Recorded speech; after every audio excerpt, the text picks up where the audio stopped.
in this video, I'm going to show you how to create a YouTube channel or add one if you already have one, but you want to create something new. If you're creating your first business one, then all you have to do is go to your Google account, which we did in the last video, and you go and click on your muggins. Oh, actually you don't. You put in YouTube. See, I'm always making mistakes. You put YouTube in, otherwise it doesn't know where you want to go.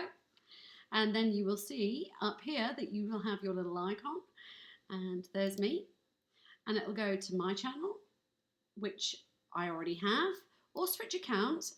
I will go, I've just created the business stage, which has no subscribers. I've just made it right now, and we go in there and we go to see our YouTube studio, which I've just added some videos on.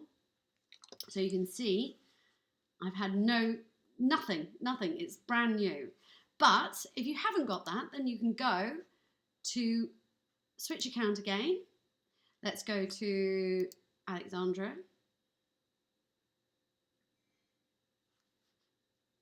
Learn more. Actually, I don't want to learn more.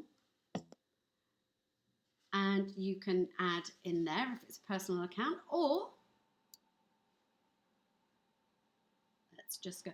Oh, if you're brand new, it will just say create an account there. That's all it will say. It's so easy. So you need to do that, get it up and running, and get your first video live. So I'm going to go back to the business stage, and I made a rookie error that I deleted the video that I made showing you how to make this studio channel. So this is the business stage. Please hit like, share and subscribe, and I will show you warts and all how to make your business grow online in 2021, because you need to get your voice out there right now. I'll see you in the next video.